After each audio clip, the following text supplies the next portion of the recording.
number one for me would be I'm the project, so it's not everyone else is the project. The transformation that God wants to do in and through my life and my ministry and my leadership first has to happen in me. And that sounds very obvious, but I think many of us think the problems are all out there, the issues are all out there. I hear loads of leaders moaning about their churches and whinging about how the culture of their church and stuff, and everything in me kind of cringes at that point, because the leader of the church or the leader of the organisation is the culture creator and custodian. So if it's out there, it's in you. And everything you want to see multiplied, you have to first be modelling. So I think I would say to myself, work out your stuff. Work out the stuff in you that needs dealing with, needs healing, needs addressing, if you're ever going to pass it on to anybody else. And recognise that whatever you carry, you pass on. So that was a big thing for me. Most people think that the thing that's stopping them doing stuff are prohibitions, but usually they're inhibitions. So most of the stuff is actually in you that stops you becoming the person God has called you to be. So you're the project, it's on you. That was a big thing for me. I think secondly, for me, you, and probably extrapolated from that, you get to choose who you lead and who leaves.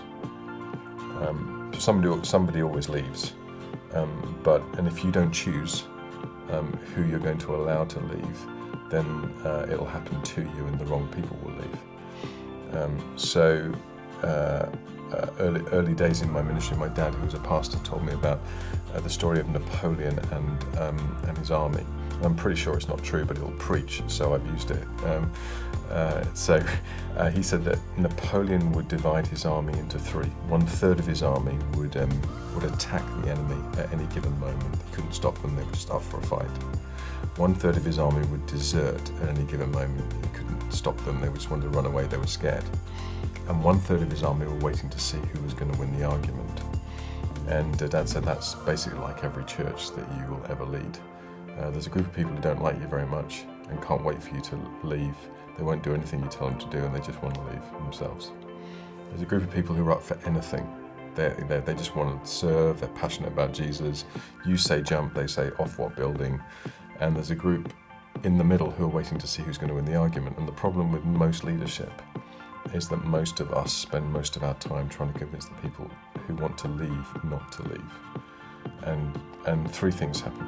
One, those who are really up for it and want to change things and want to develop things and want to run with the dreams God's placed in their heart, they leave because you're not investing in them, somebody else is going to invest in them. The people in the middle, they learn that if you whinge, complain, and you don't like the leadership, you get the time of the leadership. So a culture of whinging and moaning and complaining gets created. And the people who are going to leave in the first place leave anyway. So you lose on every front, and he basically said that's the culture of the church and leadership in Britain, which is probably slightly negative and miserable, but actually I suspect it probably is. So I determined very early on in my ministry, having made a whole stack of mistakes and worrying about who was going to leave, etc., that I wasn't going to give any oxygen, any airtime to people who weren't up for it. I was going to love them and leave them to God, and I was going to spend all of my time on people who were up for it, who wanted to run with the dreams that God has placed in their hearts. So I would say you get to choose who you lead and who leaves. Don't whinge about it, don't complain about it, it's on you. Deal with your stuff, all of us carry stuff, all of us have baggage, all of us have things that we carry into our leadership and into this world, and if you don't deal with it, the stuff that needs exposing, the stuff that needs healing, the sin that's prevalent, I may be wrong, but I guess that most significant leaders either suffer from a sin of control or a sin of narcissism.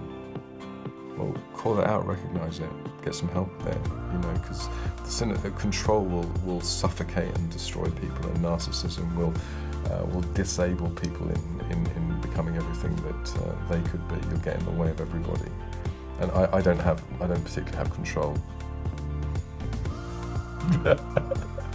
I'm a total narcissist. You know, and I know that. I know that I love people to love me, and I want to be at the centre of stuff, and blah blah blah blah blah. Which just means sometimes I have to extract myself from situations and go hide, and promote other people and say, off you go do it.